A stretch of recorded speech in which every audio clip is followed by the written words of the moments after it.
സ്വീകരണം ഏറ്റുവാങ്ങിക്കൊണ്ട് ഇന്ന് രാവിലെ കണ്ണൂരിൽ നിന്ന് ആരംഭിക്കുകയാണ്. ഉടനെ തലശ്ശേരിയിലെത്തും. തുടർന്ന് ഈ പ്രയാണം നടക്കുകയാണ്.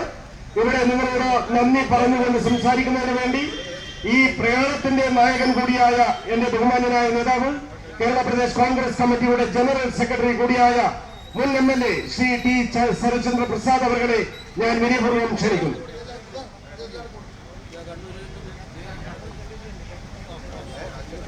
പ്രിയമുള്ള ജില്ലാ കോൺഗ്രസ് കമ്മിറ്റിയുടെ അധ്യക്ഷൻ അടക്കമുള്ള KPCC DCC നേതാക്കന്മാരെ, പ്രിയമുള്ളവരെ,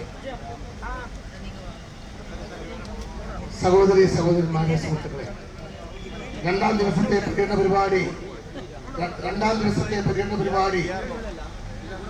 ആരംഭിക്കുന്ന സമയത്ത് ശ്രീ MK കുമാരൻ രചിച്ച ആർ ശങ്കറിന്റെ ഒരു പുസ്തകം DCCയുടെ ലൈബ്രറിക്കായി ഞാൻ ആദ്യമേ തന്നെ DC പ്രസിഡന്റ് സമർപ്പിക്കുകയാണ്.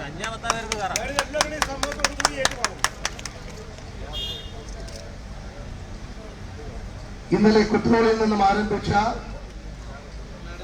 ആർ ശങ്കർ പ്രതിമയുടെ സ്വീകരണ ഘോഷയാത്ര ഇന്നലെ രാത്രി യഥാർത്ഥ ഷെഡ്യൂൾ അനുസരിച്ച് 6:30-7 മണിക്കാണ് ഇവിടെ എത്തേണ്ടത്. വളരെ വൈകിയത് കൊണ്ടാണ് ഇന്ന് രാവിലെ ഈ സ്വീകരണ പരിപാടി സംഘടിപ്പിക്കുവാൻ തീരുമാനിച്ചത്. അതുകൊണ്ട് ഞാൻ ദീർഘമായി സംസാരിക്കുന്നില്ല. ഷെഡ്യൂൾഡ് ടൈം ഇപ്പോൾ ഈ സമയം ഞങ്ങൾ തലശ്ശേരിയിൽ സ്വീകരണം ഏറ്റുവാങ്ങിക്കേണ്ട സമയമാണ്.